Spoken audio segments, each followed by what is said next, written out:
Carta a Timoteo, capítulo 4, digamos, estamos en los últimos tramos, estamos en las recomendaciones finales que Timoteo da.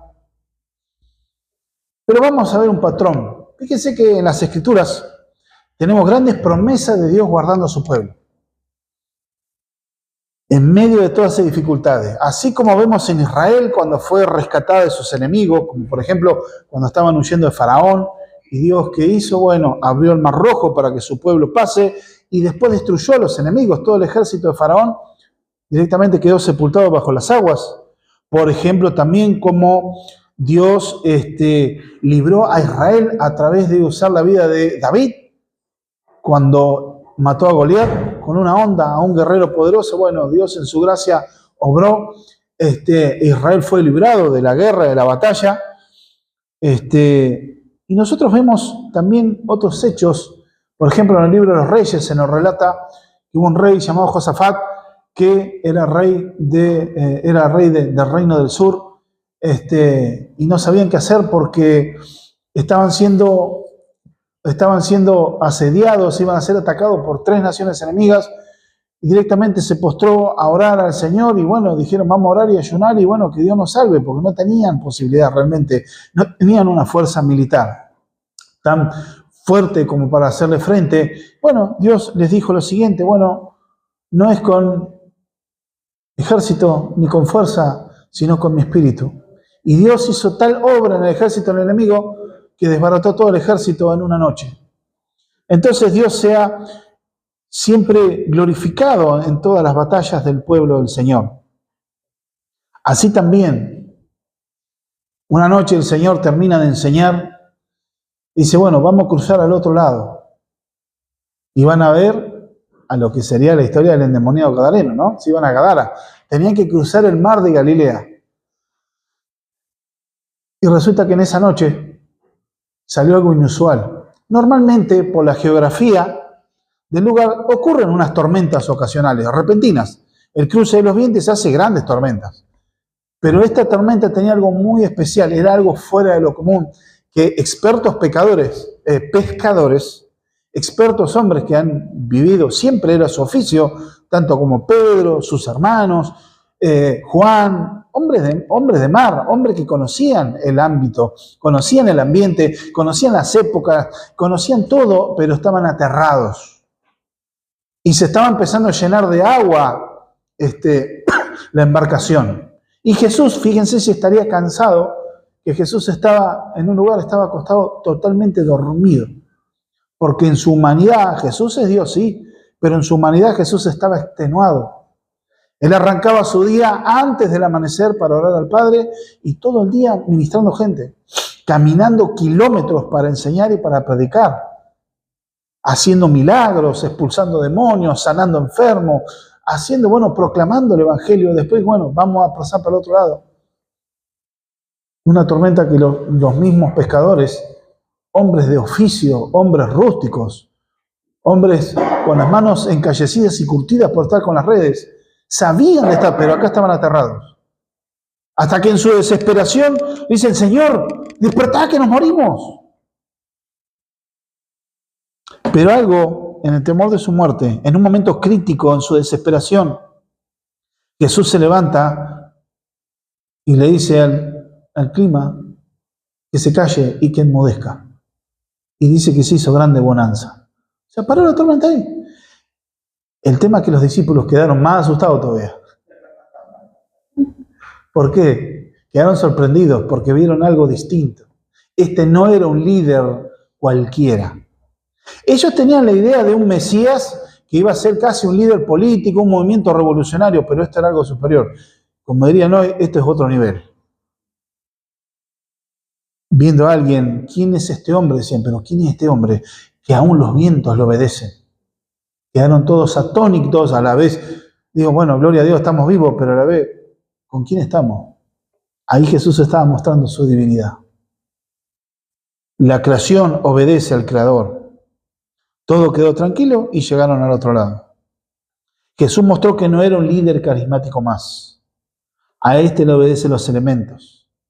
La creación responde a su orden. Este no era cualquier hombre, él era Dios mismo. Los discípulos sorprendidos y temerosos. Es una rara mezcla de paz y temor reverente, habiendo vivido el pánico, pero que ahora se dan cuenta de que están ante Dios mismo. Así que Cristo sigue guiando y cuidando de su pueblo. Su promesa es clara, contundente y confiable. Estaré con ustedes todos los días hasta el fin del mundo.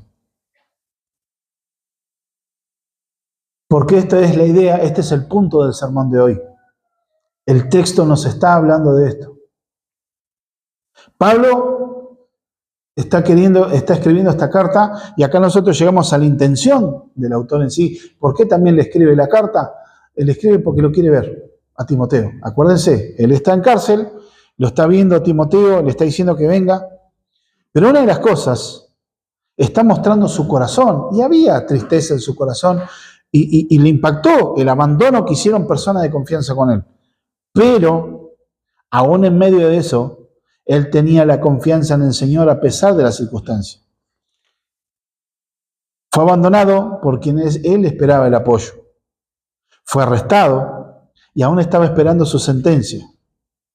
Con enemigos haciendo mal, atacándolo. Sin embargo, su actitud era de sumo gozo, de esperanza y una profunda convicción del futuro glorioso que le esperaba. El Señor en la eternidad, mientras tanto, él estaba esperando. El Señor en la eternidad, él esperaba ver. Por eso él decía, he terminado la carrera, he guardado la fe, he peleado la batalla. Pero vamos ahora a la palabra del Señor, vamos a observar del capítulo 4, verso 14 al 18. Dice así la palabra de Dios. Alejandro, el calderero, me ha causado muchos males, el Señor le pague conforme a sus hechos.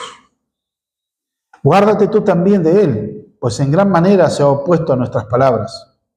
En mi primera defensa ninguno estuvo a mi lado, sino que todos me desampararon. No les he tomado en cuenta. Pero el Señor estuvo a mi lado y me dio fuerzas para que por mí fuese cumplida la predicación y que todos los gentiles oyesen. Así fui librado de la boca del león. Y el Señor me librará de toda obra mala y me preserva para su reino celestial. A Él sea la gloria por los siglos de los siglos. Amén. Preciosa palabra. Un condenado teniendo estas palabras. Dividí esto en varios subtítulos, en 3 puntos fundamentales. El enemigo del acecho, versos 14 y 15. El cuidado del Señor, en el verso 16 y 17. Y la preservación de Dios, en el verso 18. Está hablando de un tal Alejandro. Acuérdense, viene hablando de distintas personas que eran describiendo a Demas, que lo veía desamparado, que amando más a este mundo se fue a Tesalónica, diciéndole que traiga a Timoteo, que lo traiga a Marcos para que venga porque me es útil el ministerio. Yo estoy solo con Lucas, pero también, bueno, mandé a Tíquico, lo mandé a Éfeso, era el reemplazo de Timoteo para que venga. Vemos la acción del cuerpo de Cristo, la iglesia del Señor, cómo Dios sigue obrando ahí, pero ahora pasa a hablar de una persona oscura, una persona con maldad, un enemigo de la fe, Alejandro. Habla Alejandro el calderero. El calderero tiene que ver con un trabajador del metal, posiblemente con bronce. Era alguien que fabricaba utensilios de metal, era una persona que trabajaba en fundición. Este hombre posiblemente sea el que el mismo Pablo está describiendo en el capítulo 1 de su primera carta a Timoteo, verso 20, eran personas que habían sido excomulgadas por Pablo para que aprendan a no blasfemar. Primera Timoteo 1:20 les termina diciendo, de los cuales son Himeneo y Alejandro, a quienes entregué a Satanás para que aprendan a no blasfemar. Pero este Alejandro estaba viviendo en Éfeso. Este Alejandro vive en Roma. Puede ser que haya ido en aquel lugar a manera de establecer una acusación. Porque al ser fabricante de metales, también podría haberse dedicado a lo que es hacer estatuillas de dioses paganos, los cuales Pablo había predicado. Igualmente Alejandro era un nombre muy común en aquella época. Era como los González y los Pérez hoy en día, acá. Entonces, muy común. Entonces debemos ver este sentido Si es este hombre, junto con Himeneo, eran hombres que se habían levantado contra la doctrina del Señor, aparentaban ser creyentes, eran líderes que colaboraban en la iglesia. Pero una de las cosas, como dice Juan Calvino, este hombre fue exhibido como un espantoso ejemplo de apostasía. Él había ayudado celosamente en la propagación del reino de Cristo, contra el cual declaró la guerra abierta después. Personas que momentáneamente, ese Alejandro, el que está hablando en Timoteo, que estaba en Éfeso, posiblemente era uno de los líderes que se estaba despidiendo. Pablo, cuando en Hechos 20, él se despide de los hermanos en Mileto, que queda a unos 60 kilómetros de Éfeso, una ciudad portuaria. Cuando se está despidiendo le dice: he aquí que después de mi partida saldrán de ustedes lobos rapaces que no perdonarán al rebaño. O sea que Pablo sabía por el Espíritu de Dios que vendrían falsos obreros, falsos maestros que dañarían y buscarían dañar al pueblo. No cabe duda de que este hombre vivía en Roma. Puede ser, hay algunos comentaristas que dicen que sí, que es el de Timoteo, otros dicen que posiblemente no, pero que era un enemigo de la fe, eso es ciertísimo. Lo que pasa es que el ver que se apostató es un ejemplo horrible de ver personas como en un momento decían abrazar el Evangelio y después se vuelven peor todavía. Decepcionados, enojados, pero en definitiva es un corazón no arrepentido. Una persona que no nació de nuevo espiritualmente. Este hombre estaba en Roma, o fue ocasionalmente, pero fue ahí esa condición de acusador o testigo junto de los acusadores cuando Pablo tuvo que comparecer en el juicio. Esta persona seguramente influyó en la animadversión contra Pablo. Actúa con odio y con resentimiento y con mucho esmero. Quizás no sería alguien muy preparado para debatir contra Pablo, pero sí sabría cómo moverse. Y esto nos hace recordar que aunque vencido el enemigo de nuestras almas, aunque fue desarmado, pero sigue acechando como un león rugiente. Entendamos que no es darle siempre la gloria a Satanás, ni es que la iglesia se tiene que parar, oíme bien Satanás o yo te reprendo. No estamos hablando en eso. Debemos entender de que Satanás fue desarmado. La obra de la cruz lo dejó desarmado, pero no lo aniquiló. Hay tal profundidad que dice que en el capítulo 2 de Hebreos nos habla de que aquel destruyó a la muerte por medio de la muerte y le sacó la llave a aquel que tenía el imperio de la muerte. Cristo, a través de la muerte, desarmó a Satanás, lo desarmó, lo redujo. La palabra quiere decir cuanto que le quitó la llave y lo venció, no quiere decir que lo mató, sino la palabra en griego está hablando, es una palabra que tiene que ver como que lo redujo. ¿Vieron cuando se ve un policía cuando reduce a un ladrón y lo tira boca abajo y le pone las esposas? Bueno, a graficar de esa manera. Fue vencido, pero no quiere decir que quedó sin poder de operación. Dios permite que el enemigo de nuestras almas siga operando. Siempre estuvo bajo su autoridad y su señorío, siempre bajo la autoridad de Dios. Aún lo vemos en el Antiguo Testamento. Satanás mismo se presenta delante de Dios para tocar la vida de Job y Dios lo autoriza hasta dónde. Pero ahora está más restringido. De hecho, Jesús, cuando habla de que viene el hombre fuerte que tiene una ciudad, tiene que venir otro más fuerte a entrar a su casa y atarlo. Jesús es el hombre más fuerte. ¿Para qué ocurrió la obra de la cruz también? Y dejarlo con poco rango de operación al enemigo. ¿Para qué? Para que se proclame el Evangelio. Porque por el pecado, él tenía cautiva las almas, pero son libres por el Evangelio. Pero el enemigo quedó desarmado. Por eso también Pablo, y no ignoramos las maquinaciones del enemigo. O sea, hay poderes espirituales contrarios a la iglesia del Señor, contrarios a los cristianos. No tiene que ver muchas veces las luchas y los problemas, no son siempre a veces factores netamente humanos, sino también las tinieblas se levantan en contra de los hijos de Dios. Y esto no es tener un pensamiento místico. No es caer en el otro extremo de estar viendo demonio o estar viendo hasta abajo de la silla. Pero no debemos ignorar las maquinaciones del enemigo. ¿Que puede utilizar personas? Sí. ¿Que utiliza situaciones para sembrar dudas? Tampoco el enemigo no es que te pueda hacer telepatía y te va a hablar a tu mente. ¿Cómo oprime? Muchas veces no, porque sentí la voz del diablo. En realidad son pensamientos humanos que uno los relaciona.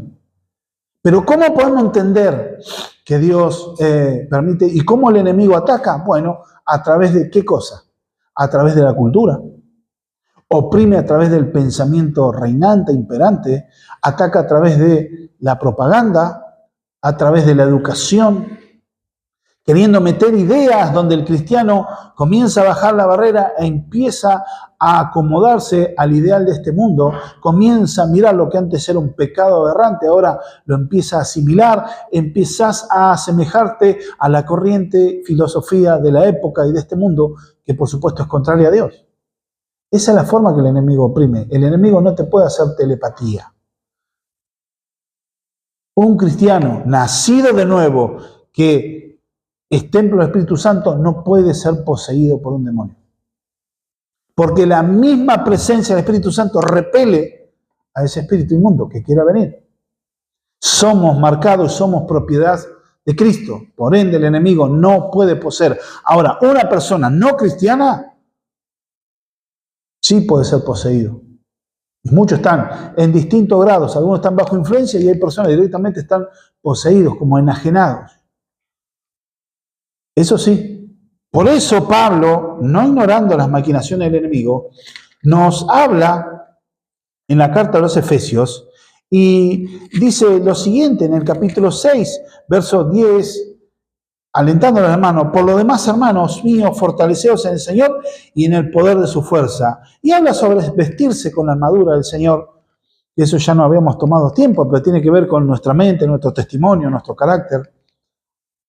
Pero tiene que ver que hay una obra que el enemigo quiere hacer y no debemos ser incautos. Y muchas veces el enemigo es quien propicia los ataques contra el Hijo de Dios.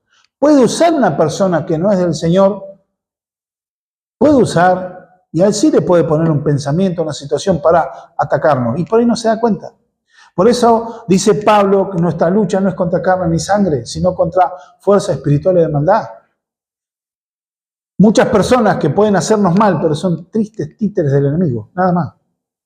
Por eso uno a veces recibe injusticia de alguien, no tenés que enojarte. O sea, te puede doler, te podés enojar obviamente, pero el tema es no guardar enojo ni rencor, porque sabes que está siendo usado por el enemigo.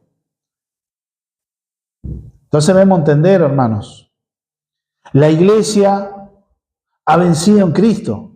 Por eso en Romanos, Pablo exclama que nada nos podrá separar del amor de Dios en Cristo, por lo cual somos más que vencedores. Romanos 8, 38, 37 y 38. Ni la vida, ni la muerte, ni hambre, ni frío, ni peste, ni enfermedad, ni lo pasado, ni lo presente, ni lo por venir, nada nos separará del amor de Dios que es en Cristo Jesús. Por lo cual, hermanos, somos más que vencedores. Porque Dios nos ha dado la victoria en Cristo. Somos un pueblo triunfante, pero mientras peregrinamos, tenemos batalla. La guerra espiritual, que muchos dicen, no, hay una guerra espiritual. La guerra ya se definió en el Calvario.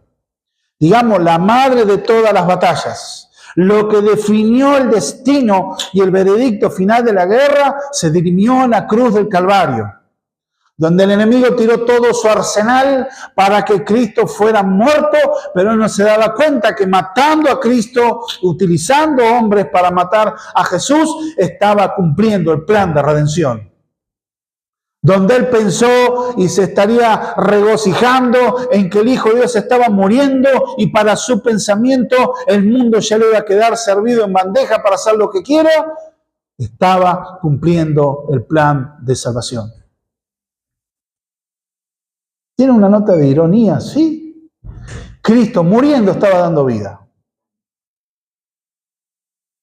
Pero debemos comprender de que Pablo está haciendo un aspecto. Este hombre impío estaba atacándolo, instigando. Habrá ido seguramente como testigo para acusar o como un acusador, pero también sino alguien que colaboraba.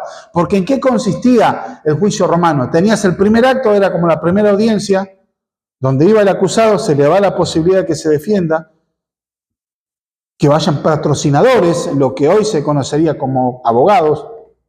En ese momento eran amigos que podrían ir a ver en su defensa y tenían los acusadores. Pero en ese momento Pablo dice que, bueno, viene diciendo que, bueno, lo desampararon.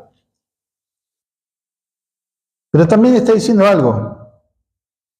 Me ha causado muchos males. El Señor le paga conforme sus hechos, conforme a lo que dijo. Ahora, acá se levanta el siervo con autoridad apostólica y lo está maldiciendo. Cuidado que eso hay mucho en internet. Un cristiano tiene la autoridad de maldecir porque la palabra de Dios nos dice. Mucho cuidado. Eso es contradecir el Evangelio. Pero el libro de los Salmos habla de que vamos, perdón hermano, nos habla el libro de los Salmos de que nosotros miramos a nuestros enemigos y los vamos a matar y los vamos a desangrar y vamos a destruirlos y Dios lo va. El libro de los Salmos tiene una de las características y hay un determinado tipo de salmos que hablan sobre cosas realmente, batallas muy sangrientas y que Dios dará su venganza. Pero eso se llaman salmos imprecatorios, que contienen, sí, un acto de violencia o de venganza, pero eso es por qué Dios permitió esos salmos ahí. Acuérdense que Salmos es el libro que es el cancionero que Dios le dio a su pueblo en la antigüedad. El libro de los Salmos es un cancionero. Habla mucho lenguaje poético, pero esos salmos imprecatorios, donde algunos salmos se ven, entonces mucho agarran, sí, porque acá venir los enemigos, Señor, no es para orarlos literalmente, sino que es en la oración, es una guía para que los hijos de Dios puedan ver cómo canalizan sus emociones ante la injusticia, ante la persecución, ante el desamparo, cómo canaliza un hijo de Dios las emociones. ¿Vas de armas tomar? Agarrás un revólver, un cuchillo, tomás venganza porque Dios dice que va a matar al enemigo, entonces yo tengo que matar. No, está hablando de cómo nosotros podemos canalizar las emociones, orar al Señor, pero no para que Dios maldiga a esa persona, sino que como cristianos hoy en día, y eso fue en el Antiguo Testamento también, el pueblo de Dios, para poder orar y poder volcar delante de Dios esa ira, ese enojo, que claro que es verdad. Claro que te puede doler o te puede ofender lo que te han hecho. Nadie está diciendo que un cristiano no tenga un corazón sensible y que no te afecte nada. Estamos hablando de cómo evacuamos, reservo enojo y rencor contra el que me hace mal. No, voy a orar para que Dios no maldiga tampoco, sino son salmos que nos ayudan a canalizar las emociones y descargarlas en Dios, acudir a Dios, hacer una queja delante de Dios y dejar que Dios haga como Él quiera. Pero que Dios guarde y preserve el corazón de su pueblo. Nosotros vemos cómo Dios habla, y Pablo no está, sino Pablo es como que está haciendo una mirada hacia el futuro, y lo que le va a venir es la devolución de lo que este hombre ha hecho contra Pablo. No está maldiciéndolo. El Señor le pague conforme a sus hechos. Mirando el futuro, lo que está hablando en el sentido es que recibirá lo que Él está haciendo ahora. Debemos ver cómo la palabra del Señor, cómo Dios respalda en el libro de los Salmos, capítulo 62. Salmos, capítulo 62.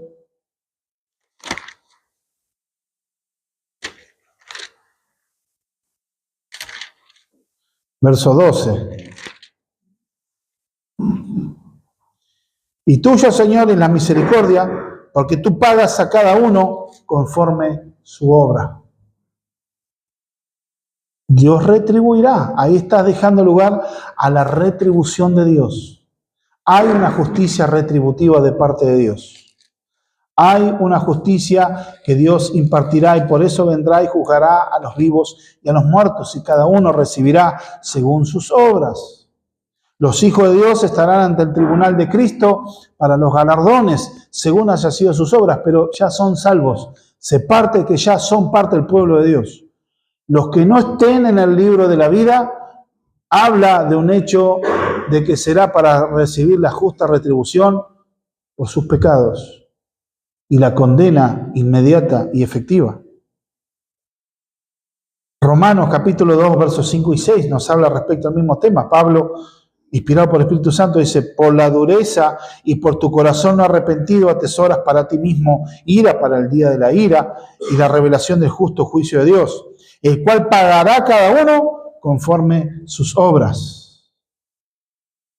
Pablo está haciendo un recorrido hablándole a los judíos que se creían tener la ley de Dios y estar libre de toda esta cuestión de culpa, que ellos decían: bueno, nosotros somos hijos de Dios y ya está, hagamos lo que hagamos, no hay ningún problema. También está tocando a los moralistas que piensan: no, yo soy buena persona, ayudo, entonces si Dios es bueno me tiene que perdonar. Y también les habla, en el capítulo 1 también está hablando todo lo que son directamente la inmoralidad, o sea, todos los tipos de pecadores para establecer están todos bajo pecado. Pero está hablando a alguien que se cree moralista y le está diciendo que por tu corazón no arrepentido atesoras ira para el día de la ira. Un corazón que no se arrepiente delante de Dios atesora ira para el día de la ira del Señor, el día del juicio. Por eso Pablo, en versículos anteriores, le dice a Timoteo que predique delante de Dios y de Jesucristo, quien juzgará a los vivos y a los muertos. Pero también él espera la recompensa en aquel día, el día que Cristo venga a recoger a su pueblo y vendrá como Rey de Reyes y Señor de los señores. Este es el terrible panorama que le espera a este enemigo de la fe. Pero también le da una advertencia y casi como si fuera un mandamiento le dice a Timoteo. Le está advirtiendo, le dice: guárdate tú también de él, pues en gran manera se ha opuesto a nuestras palabras. Se está hablando en plural, la predicación. Y está como un enemigo al acecho y le está siendo advertido de ser atacado, tiene que evitar ser atacado. Por eso es parte de sabiduría de los hijos de Dios que debemos tener. Su mentor aún sigue velando por la seguridad de este joven y que le está diciendo que tome precauciones. Le está aplicando la sabiduría de los proverbios. Proverbios capítulo 22, verso 3, dice que el avisado ve el mal y se aparta. Más el simple que cae en la trampa. El avisado ve el mal y se aparta, o sea, alguien que entiende los tiempos. Cuando está hablando de proverbios ahí, ver el mal, es una trampa, un engaño, algo que le va a hacer daño. Pero ¿qué hace? Aplica sentido común. Por allá no vaya, listo, me aparto. Es entendido. Jesús también enseñó a ser mansos como paloma, pero astutos como serpiente. Y la astucia no está hablando de la astucia con maldad, está hablando de usar sabiduría. Está hablando de ser una persona, ser astuto, pero que esto no es ser temeroso, no es ser cobarde, sino es la preservación, es utilizar el sentido común. Porque realizar acciones temerarias podría parecer muy valiente, pero puede ocasionar un gran daño a la vida, a la persona. No, porque Dios me va a guardar en esto, entonces voy a encarar el colectivo y yo lo voy a frenar, porque todo lo puedo en Cristo que me fortalece.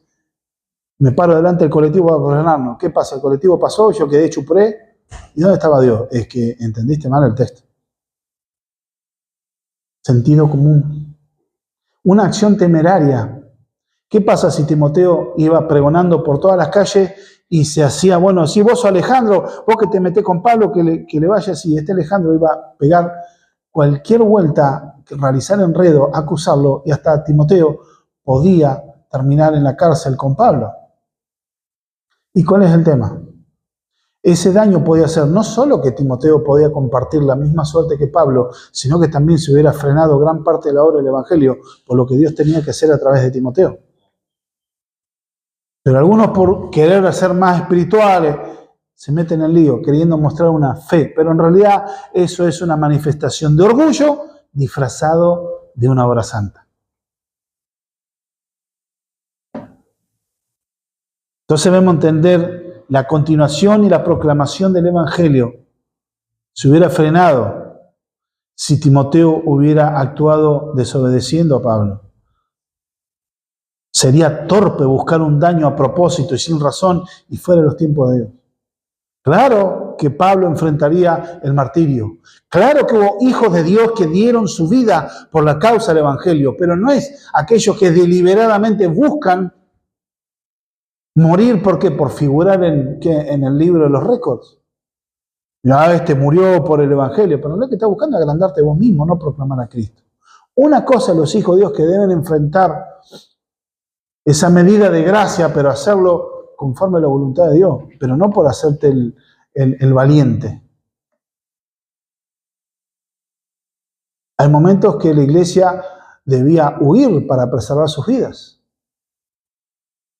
Por ejemplo, cuando Jesús les dice a sus discípulos, en el capítulo 13 de Marcos, le dice, ven acá al templo con toda su gloria, que era el símbolo nacional, era el orgullo, el templo de Jerusalén, el templo de Herodes, era el símbolo de identidad nacional, y dice, llegará el tiempo que no quedará piedra sobre piedra. Los discípulos quedaron atónitos. Le dijo, no pasará de esta generación hasta que esto acontezca. Pero cuando veáis la abominación desoladora, cuando vean señales, huyan y salgan de la ciudad. Huyan y rueguen que la huida no sea en invierno.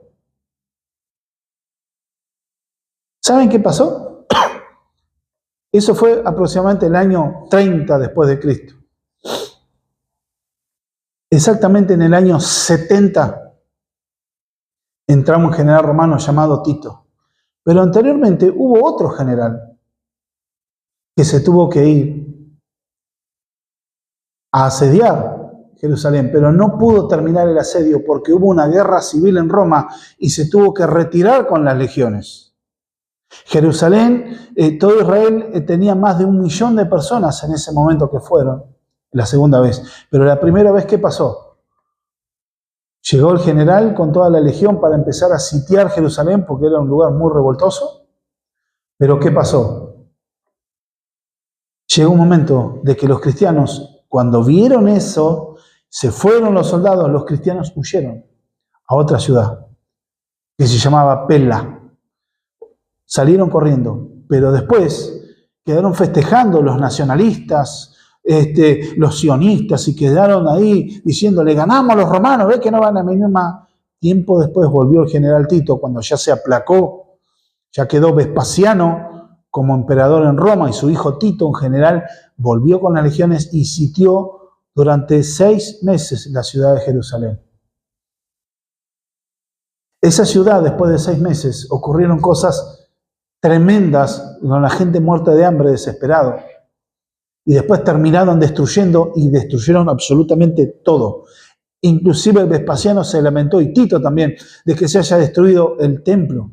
Porque la idea no era destruir el templo de Jerusalén, pero fue tal grado de locura y frenesí de locura que se incendió y literalmente sacaron piedra sobre piedra. ¿Saben por qué? Porque el templo estaba revestido con planchas de oro. Esas planchas de oro por el calor se derritieron, se filtraron entre la junta de los ladrillos, entonces entre las piedras, las rocas, entonces los soldados, los legionarios, para sacar el oro, terminaban removiendo piedra sobre piedra para despojar del oro que había del templo.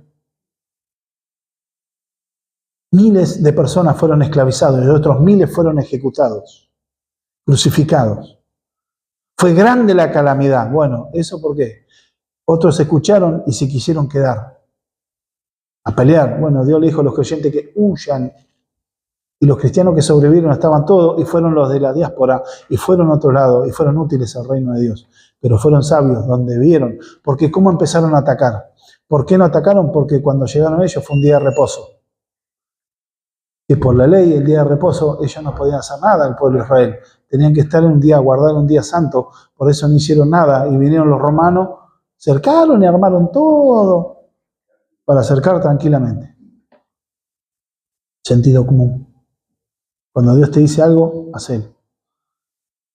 Debemos entender que hay enemigos al acecho, pero acá vemos el corazón de Pablo en el cuidado del Señor, versos 16 y 17. En mi primera defensa ninguno estuvo a mi lado, sino que todos me desampararon. No les he tenido en cuenta. Mostrando su corazón, Pablo describe una triste y aparentemente dolorosa situación en la que tuvo que pasar el desamparo de sus amigos.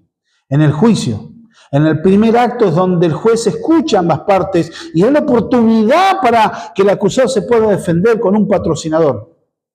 Sin embargo, no hubo nadie. Es verdad que mostrar vínculos con este hombre era motivo para compartir su misma suerte. Esto habría puesto el temor en muchos hermanos de Roma y algunos, como Demas, que habían abandonado la fe. Pero lejos de presentar su corazón resentido, quejumbroso, mirá, esto me dejaron, un corazón que estaría lleno de amargura, mostró algo distinto. Sí tenía tristeza, sí. Se habrá visto sorprendido y habrá, pero muestra algo.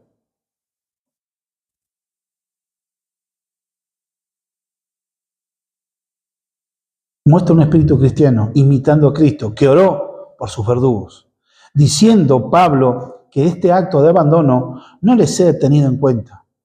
Es igual que Esteban cuando oró para que no le tenga en cuenta el pecado de que estaban cometiendo cuando Esteban lo estaban apedreando hasta morir. Esteban, acuérdense, fue el primer mártir de la iglesia de Cristo. El primer cristiano que dio su vida por el Evangelio fue Esteban. Y las ropas de Esteban fueron puestas a los pies de un hombre llamado Saulo, que había consentido por votación el que apedreen a Esteban por ser un blasfemo. Ese hombre, Saulo, fariseo, maestro de la ley, es este mismo hombre que ahora está encarcelado por la causa de Cristo. Pero está imitando a Cristo cuando Jesús estaba siendo crucificado. Todos se burlaban. ¿Cuál fue la oración de Jesús? Ahora sí, pulverizaron, me cansaron. Padre, perdónalos, porque no saben lo que hacen. Personas que estaban directamente impulsados por poderes diabólicos, enceguecidos, llenos de odio y resentimiento. Una hazaña terrible para tratar a Jesús. Pero sin embargo, Jesús, ¿cuál fue la oración? Perdónalos porque no saben lo que hacen. Pablo es un hombre lleno del Espíritu de Cristo. Él no lo manejaba la circunstancia, sino el plan de Dios, el designio de Dios para él. ¿Y cuál era el plan de Dios? Me abandonaron, pero ¿cuál era el propósito que él esté ahí? Muestra la compañía del Señor. Dos cosas. Pero el Señor estuvo a mi lado y me dio fuerzas. Hay algo que vemos acá en esto. Primero, vemos algo, la palabra pero. ¿Qué quiere decir? Esto es una cláusula para manifestar una contraposición de ideas. Todos los supuestos amigos y hermanos en Cristo que tenían que haber estado con él lo abandonaron. Pero. A pesar del abandono del hombre, Pablo no estaba solo. En estos momentos límites es donde el creyente puede experimentar la mayor provisión de gracia de parte del Señor.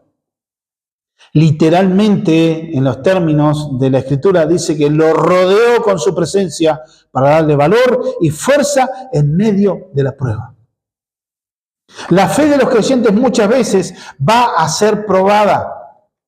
La fe de los creyentes tiene que ser probada y muchas veces la prueba viene a través de la lucha, de la persecución, de la injusticia y del dolor.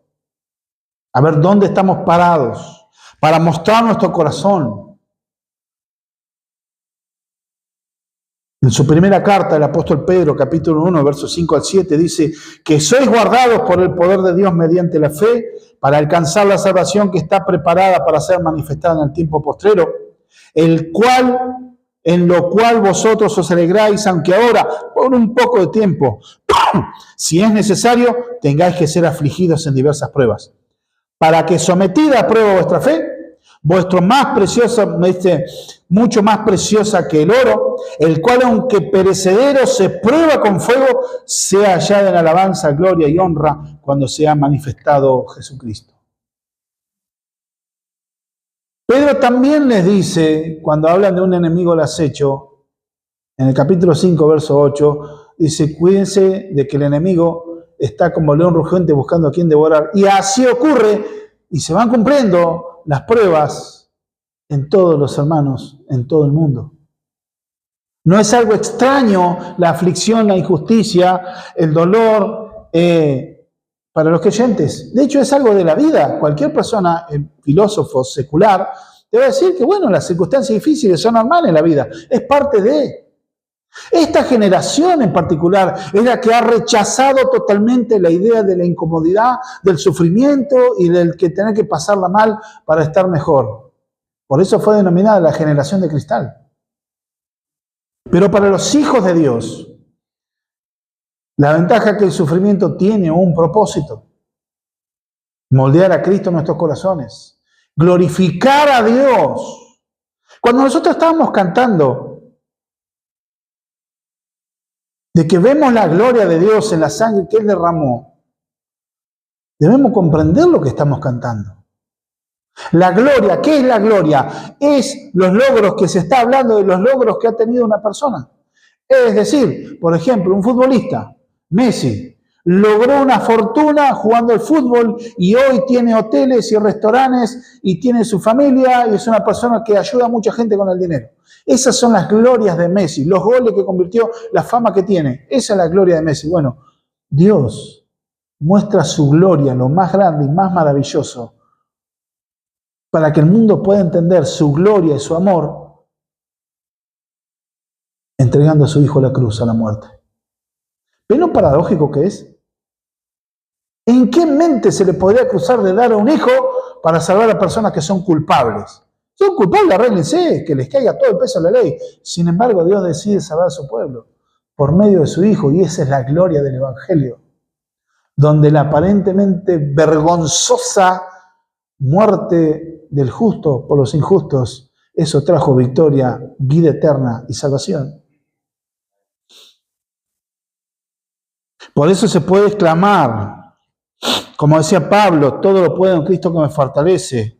O como podría decir, esta breve tribulación momentánea produce en nosotros un cada vez más excelente y eterno peso de gloria.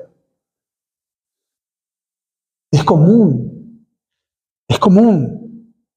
Él no se quejó, al contrario, pudo admirar la fortaleza y el poder de Dios en su vida. O sea, cada persecución, cada encierro, cada lucha por causa de Cristo, el Hijo de Dios, está seguro a través del amor protector de su Dios, donde el Señor camina junto a su pueblo. Este sufrimiento tenía un propósito, velando Él. ¿Por qué velaba Dios? Porque Pablo muestra un propósito, está ahí, Él no está solo. Dios lo está guardando, está acompañando. Dice, ¿pero para qué? Cláusula de propósito, para que por mí fuese cumplida la predicación y que todos los gentiles oyesen. Fíjense, él estaba en el medio de la boca del lobo. Era la capital del imperio romano, uno de los imperios más grandes de la historia. Y en esa Roma pagana, corrupta, inmoral, ahí Pablo estaba predicando en un lugar donde lo escuchaba un montón de gente incrédula, pagana, una multitud que estaba en el juzgado, es una ciudad cosmopolita, o sea, gente de muchas naciones. Por eso habla de los gentiles. No habla de todos los gentiles en el número que toda persona de la tierra lo escuchó. No, está hablando que ahí estaban representadas personas que no eran judíos, conocían la palabra del Señor. Y él podía proclamar y podía predicar porque él estaba como un emisario. En este ambiente muy diverso, los gentiles escucharían el Evangelio. Era la oportunidad de predicar el Evangelio que quizá de otra manera hubiera sido imposible. Cumpliendo el llamado de la gran comisión, ir por toda la nación y enseñarle todo lo que yo he dicho, para que guarden todo, bautizándolos en el nombre del Padre y del Hijo y del Espíritu Santo. Tiene su llamado. Debemos entender que cuando Dios los llama, Él cae rendido. Y Dios hace una obra en él. Pero Dios manda a un hombre llamado Ananías para que ore por él. Pero Ananías decía, no, pero este hombre está asolando la iglesia. Es el mismo Saulo, sí. Pero andá, porque yo lo voy a tener y proclamará mi palabra, ¿dónde? Delante de reyes, delante de autoridades. Pero también este sabrá cuánto hay que padecer por causa de mi nombre. Era un embajador en cadenas, como decía él. Y fue librado de la boca del león. ¿Qué está hablando? Bueno, obviamente que es una figura, es una metáfora, y a causa del testimonio, quizá en ese juzgado, por su propia defensa, no se pudo realmente hacer un veredicto, entonces momentáneamente fue librado de la muerte. Pero también puede estar hablando de ser librado de la boca del león, puede ser el mismo Nerón, o también del enemigo, que quería su destrucción. Dios lo libró y por un tiempo más iba a seguir viviendo. Es casi, nos recuerda un eco como cuando Daniel en el foso de los leones, fueron otro día a verlo porque lo habían acusado falsamente, estaban ahí los leones al lado de él. No fue devorado en ningún momento. Dios libra a su pueblo. Dios libra en ese momento. Todavía no era el momento de su partida. Y ahí surge la alabanza, en la preservación de Dios. Y el Señor me librará de toda obra mala. Esto no es ser librado de la muerte. Más bien es de la obra del maligno. O de toda obra del maligno. Cristo era el motivo de su vida. Por eso le había dicho a los filipenses, para mí, Cristo es todo. Para mí el vivir Cristo, el morir ganancia. Cristo era el motivo de su vida. Él no temía la muerte, sabía que su Señor le estaba guardando en la hora de la prueba. Esto no es casualidad, los sufrimientos son en todo el mundo, a todos los creyentes. La persecución, la opresión, la lucha no es de extraño para el cristiano. Pero sí también es la inquebrantable fe de los hijos de Dios al enfrentar la misma muerte. Era hecha con una gran gallardía, como un hermano que estaba en Lyon, en el circo, y lo interrogaban sus verdugos. Querían darle, por supuesto, que diera nombres, que diera su nombre, quién era, cuál es su familia, que delate quién era, otros eran cristianos, dar dirección. Él no decía nada. Y mientras lo torturaban, él lo único que respondía, ¿cómo te llamás? Soy cristiano. ¿Cómo te llamás? Soy cristiano. ¿Cuál es tu nombre? Soy cristiano. Es lo único que salió de su boca hasta que tuvieron que martirizarlo. Eso está en un libro que se llama Carta de los Mártires de Lyon. Son cartas que se fueron traduciendo de aquella época, literales, donde explica todo el sufrimiento que recibieron los cristianos en esa época. Estamos hablando del 125 después de Cristo. Debemos entender que la idea que algunos tienen de ser cristianos, pero vivir cómodamente, sin problemas, no tener ningún desaire, de vivir una vida cómoda, bueno, está cerrando, está leyendo otra Biblia, es otro evangelio. Yo le llamo el evangelio de Disneylandia. De que Jesús es el mozo que está para servirte, hacer todos tus caprichos. Ven y sigue tu corazón. Bueno, ese es un mensaje pagano, no es cristiano. El cristiano busca el propósito de Dios, a quien que lo llamó y para agradarle. Y eso te lleva automáticamente a posicionarte siendo enemigo de este mundo, siendo enemigo de Satanás y viviendo una vida que trae luz y salvación, que sos brillando como una estrella en medio del firmamento. Es un mundo de tiniebla. Y el mundo no es un lugar neutral, es enemigo de Dios. Por tanto, si odia a Dios, vamos a entender, hoy en día queremos predicar como Cristo, amar como Cristo y hablar la verdad como Cristo, el mundo va a reaccionar más o menos de la misma manera que reaccionó con Cristo. Lo puso en un altar, lo pusieron como rey, no, lo mataron. No es para odiar a todas las personas, pero entender que el ambiente espiritual es contrario a los hijos de Dios, pero Dios está con nosotros y Dios nos da victoria. Debemos entender, hermanos, hay algo poderoso que Dios lo preservaría. Mi Dios me va a preservar para su reino. Él estaba seguro, la salvación de Dios era segura con él y sabía que Dios lo sostendría y sabía que iba a morir, pero aún así él sabía que Cristo lo preservaba para su reino. No podía, por más que el enemigo quiera venir con sus legiones de demonios, utilice cuantas personas quiera, su alma estaba asegurada en Dios. Él no esperaba los bienes de este mundo. Por eso Pablo a los Colosenses, capítulo 3, verso 1, le dice, si habéis nacido de nuevo, pongan la mirada en las cosas de arriba, que son eternas, no las de abajo, que son temporales. Entonces no tengo que trabajar, no tengo que tener familia, no tengo que tener hijos, no tengo que buscar prosperar en la vida, así trabajar. No se trata de eso. Claro que podés estudiar, tener una profesión, mientras vivir ahí, pero tener la convicción de que vos estás guardado para Dios y vivís para Dios y lo que estudiás o cómo trabajás es para glorificar a Dios y dar testimonio de Cristo. Mientras estás en esta tierra, eres una herramienta útil para Dios. Pero así sea que comas o que bebas, hacerlo para la gloria de Dios. Pero no poniendo tu esperanza en esto. Simplemente algo, nadie tiene la vida eterna física. En otro tiempo resucitaremos los cuerpos y nuestros cuerpos serán glorificados. Pero mientras tanto, hasta que Cristo venga y se ocurra eso, la mayoría de gente se va a morir. Nuestro cuerpo tiene un vencimiento, pero qué glorioso es nuestro cuerpo físico. Esta caja se queda, se deshace, pero la palabra dice que nuestra vida espiritual, nuestra alma, está siendo preservada para el reino celestial.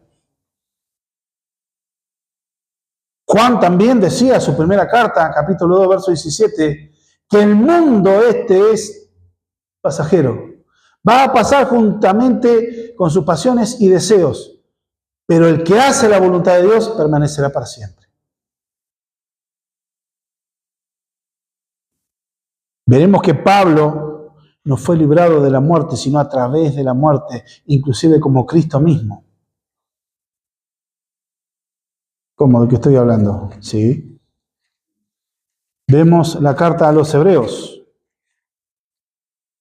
capítulo 5, verso 7. Y Cristo, en los días de su carne, ofreciendo ruegos y súplicas con gran clamor y lágrimas al que podía librar de la muerte, fue oído a causa de su temor reverente. ¿Y cómo? Lo podía librar de la muerte. ¿Y cómo fue la cruz? Exactamente, lo libró, pero a través de la muerte. Esta es la oración de Getsemaní. Dijo, Padre, que de ser posible, aparte de mí esta copa, pero que no se haga mi voluntad sino la tuya. Y él fue oído, fue guardado, pero no de la muerte, sino a través de... ¿Cómo somos guardados los cristianos? A través de la obra del Señor, pero a través de la muerte espiritual también. A la muerte al yo, al ego. ¿No saben qué gozo, hermano, y qué felicidad se experimenta al pensar en otros, al ayudar a otros en un sentido cristiano? No es solo la solidaridad, que cualquier persona pagana puede tener un sentimiento solidario. ¿Cuál es el tema? El amor es mostrar a Cristo. El punto es que las persecuciones son parte de un cristiano fiel. El mundo es enemigo de Dios y un creyente lleva la semilla de vida en el mundo de muerte. Pero es normal, esperable, pero Dios está guiando a su pueblo en la hora de la prueba. Él está impartiendo gracia, poder, misericordia, valor, fuerza en la debilidad. Dios pelea delante de su pueblo. Él venció para siempre en la cruz. Es cierto, el abrazar el Evangelio te demanda todo, te costará todo, será tu vida misma, pero no hay mejor vida y mayor privilegio que vivir la vida honrando y sirviendo fielmente a Jesucristo. Su amor nos conmueve, nos moviliza, ensancha nuestros corazones. Su gracia es suficiente, su palabra es nuestra fuente de guía y esperanza, es instrumento perfecto, único y suficiente para conocernos, relacionarnos con nuestro Salvador, su Espíritu Santo, nuestro compañero fiel, quien muestra a Cristo y solo a Él en nuestras vidas al fiel, al todopoderoso Dios, y que es autor y consumador de la fe. Nuestro objetivo, el mismo, como dijo Pablo, seremos preservados para su reino en la eternidad. Debemos comprender, hermanos, y surge la doxología, una alabanza. A Él sea la gloria por los siglos de los siglos. La doxología de un condenado. En la boca de Pablo solo hay gratitud a Dios, su Señor. En la prisión surge alabanza al Dios eterno, solo a Dios la gloria. Todas los habían abandonado a Él, pero Jesús no. Estuvo allí para sostenerlo, animarlo. Y es la gran esperanza gloriosa de Pablo el encontrarse con Él. Para decirlo de otra manera, dice John Piper, respecto al amor, cómo amamos nosotros. Para decirlo de otra manera, el amor se esfuerza y si es necesario sufre para cautivarnos con lo que satisface soberana y eternamente, es decir, Dios. Esto es cierto del amor de Cristo y es cierto de nuestro amor. Cristo ama sufriendo para darnos a Dios. Nosotros amamos sufriendo para darle a Dios a otros. Decía uno, ¿usted quiere sentirse miserable toda la vida? Viva la vida centrado en usted mismo. Viva pensando, ¿qué dirán de mí? cómo les parece que soy. Yo siempre veo mis necesidades, cómo me siento, cómo estoy, qué necesito, qué es lo que pueden ayudarme a mí. Yo necesito, ayúdame, consólenme, fortalezcanme. Andá pensando solo en vos mismo y vas a ser un miserable toda tu vida por buscar en el ego, buscar en el centro de tu Dios o vos mismo. Pero en el momento que vos mates ese ego para que la vida de Cristo surja en tu vida, vas a vivir en gozo y en plenitud. Vas a ver lo maravilloso de ser útil para el reino de los cielos. Y en profundo amén cierra esta oración. Su esperanza es la gloria venidera. Él la expresó en su primera carta a los Corintios, en el capítulo 15, donde él se burla de la muerte, tomando la expresión de la palabra del Señor. 1 Corintios 15, 55 al 58, dice la palabra del Señor: ¿dónde está, oh muerte, tu aguijón? ¿Dónde, oh sepulcro, tu victoria? Ya que el aguijón de la muerte es el pecado y el poder del pecado es la ley. Más gracias sean dadas a Dios, que nos da la victoria por medio de nuestro Señor Jesucristo. Así que, hermanos míos, amados, estad firmes y constantes, creciendo en la obra del Señor siempre, sabiendo que vuestro trabajo en el Señor no es en vano. ¿Qué nos aplica? Pensemos. Hay tiempos de sufrimiento por ser cristianos. Rechazar negocios que no honran el Evangelio.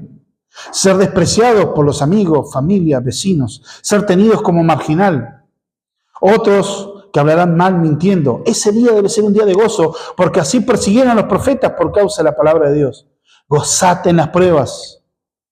Él te está forjando. Está forjando tu fe, fortaleciendo el músculo de la oración y la búsqueda. Se crece espiritualmente, se experimenta el poder de la gracia divina. Que no te atrapen las luchas y las circunstancias, aunque parezca que no termina. Seguí confiando. Cuando azote la escasez en tu casa, la enfermedad, la muerte, los conflictos familiares, las discusiones matrimoniales, cuando veas a ese familiar que no cambia, que parece que cada vez más duro, seguí orando, seguí amándolo. En las crisis de los matrimonios, en las discusiones, seguí orando, creyendo, gozándote en Dios. Él está en las tormentas y pelotea el barco de tu vida. Deja el timón a quien sabe manejar. O sea, deja de hacerte el que sabes y entrega tu vida a Cristo. Cede el control de tu vida. Él es el mejor piloto de tormenta que pueda haber. No te asustes en la dificultad.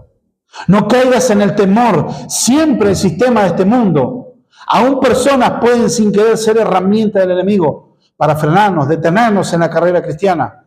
Por eso, las circunstancias no guiaban a Pablo, sino las convicciones que él tenía sobre Dios. Su futuro glorioso, él lo vivía. La muerte era un paso a la verdadera vida. La había dado todo. Poco tiempo le quedaba, pero continuaba enseñando, dirigiendo y velando por la obra del Señor. Te pregunto, ¿qué te temoriza? ¿Qué te quita el sueño? ¿Por qué esa ansiedad? ¿No tenés a tu Dios? Él tiene el control del universo entero. Nada escapa a su soberanía. Créelo. Su palabra sea tu alimento día tras día. Eso formará convicciones bíblicas, enraizadas en las Escrituras y no en presuposiciones humanas. Esa es la solidez cristiana. Su Espíritu Santo te guiará a Cristo siempre. Si estás sufriendo por consecuencia de pecado, hay gracia y esperanza para tu vida. Vení a Cristo con un corazón rendido, humilde. Es el corazón donde la gracia de Dios trabaja. No te quieras presentar perfecto ante Dios. Él te conoce, Él te acepta y recibe si venís arrepentido para transformar tu corazón, darte una vida nueva. ¿Pecaste? Él lo sabe.